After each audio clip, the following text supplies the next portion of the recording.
does. We got some good bump last night. Happy Friday, everyone. The second round, it rolls on tonight, and we are keeping an eye on the status of former MVP Joel Embiid, who, of course, missed Philadelphia's Game 2 on Wednesday with that right ankle and hip soreness. Now, currently, he's listed as questionable, with the Sixers down 0-2 in their series against the New York Knicks. As we say hello to our senior insider, Shams Charania, to get the full injury picture here for Game 3 tonight. So, Shams, Joel Embiid, he's listed as questionable. OG Anunoby, he's dealing with that hamstring injury. What can you tell us about the likelihood that we're going to see those two out there tonight? Malika, so let's start with Joel Embiid. He will be evaluated once he gets to the arena later here this afternoon today. But I am told he did participate in the team's preparations today ahead of Game 3 in Philadelphia. Film session, a team walkthrough / shoot around. The goal would be for him to warm up and play. He's got that hip and ankle injury. There is hope in that Sixers building that Joel Embiid could play tonight, but it's all going to be dependent on how he feels once he arrives, and also how warm-ups go, how pregame and his health go. They're 1-3 without him in the lineup, 3-2 with him. On the other side of this matchup is OG Anunoby. I'm told he's been getting treatment today on a hamstring strain. And my understanding is it is a very minor strain of that hamstring. That is the good news for the Knicks and Anunoby, which is why he is day-to-day and game-to-game on his status. We do know with all soft tissue injuries, you have to have a level of caution, and that's how the Knicks will move forward here later this afternoon. Especially with the history of hamstring injuries that we've seen OG have, even in the playoffs as recently as 2 years ago. Shams, thank you very much for that insight. So those are tonight. Game 2s, though, they were happening. We had 2 on Thursday night. The Thunder, they took a 2-0 series lead against the Lakers. Let's run it back for everybody. We're going to pick this up, Perk, early in the third quarter here. So this is when you're saying, all right, the Los Angeles Lakers, they need to take advantage because SGA is headed to the bench. Not so fast. Remember, your former squad only plus 2.12 points per game in the non-SGA minutes in the 68 games that he played during the regular season. I know that you enjoyed that third quarter spree, but was it killing you inside not to get out on the court? Not one bit. Really? As long as we win, I don't even care. I think I came out and we were down. And I went back in and we were up. So, as long as we win, I don't care about anything else. And when I've seen on drives, and it rarely gets called. hanging with Skip wasn't enough, he had to come back here and hang with us once again. Stephen A. Smith. That's not his name. It's Stephen Naismith, apparently, because he invented basketball. That was a bar. Let's roll with that. Let's roll. All right, let's roll with that. Let's stick with that lie. What are you diagnosing in this Lakers game? Because they're talking about the officiating, but also saying that's not the reason they lost the game. You can't have it both ways. When you were whining the way that you were whining, on one hand, listen, 2 plays at least, LeBron got clobbered. No doubt. LeBron got clobbered. No doubt about that. 2 plays. Here's the problem.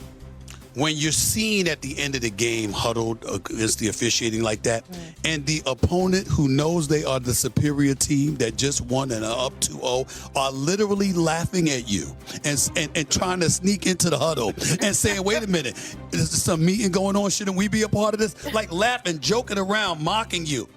They have no respect. They're not worried or concerned about you in the slightest. What they're viewing you as is a team that's whining about getting your ass kicked. And that's really what it comes down to. I'm not saying that's accurate because I think the Lakers have been very competitive in these first 2 games. But that's the approach. That's the attitude. That's the body language. That's the ambiance that OKC is giving off about the Los Angeles Lakers, which makes it really bad, which makes Game 3 even that much more important, not just because of a 3-0 hole, but they are showing you they are not concerned about you in the slightest. And if you are the Lakers, what you gonna do about it? Right. And here's the thing, right? Like, we could go down and debate the flopping and all that stuff because Marcus Smart, he flops, Braun flops, SGA, all those guys do. But the real point is that Oklahoma City, they snatch your soul.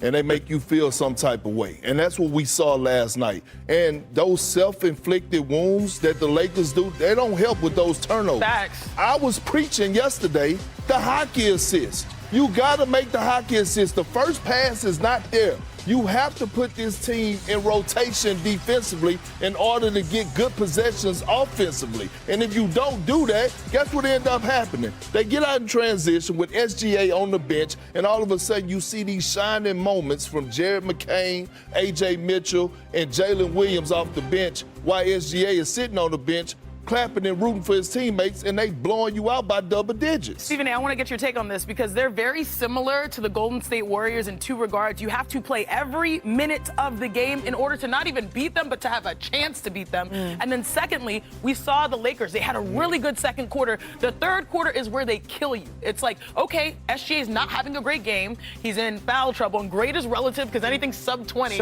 is like not the standard. Look at this. His team has his back in the biggest ways. Look at the plus minus, Stephen A. Off the court with SGA, they've actually gotten more comfortable, scored more points while he's resting. Well, let me say something.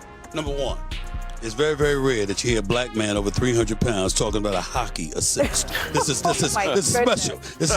This is special. I mean, my man Perk is one of a kind. He's one of a kind. Friday. Now that's a visual I don't want. I'm not mad at him. I'm praising the brother because I didn't think of that. He's right. Number one. Number two, he need to be very, very careful of messing with the Goliath.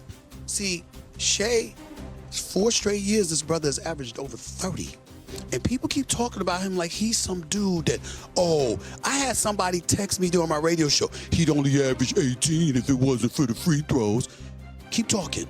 This brother 6'7", got a handle, got a J, got a mid-range, got a three-point, can finish in the basket, can finish in the open court, plus can hit his free throws. Keep messing with this brother.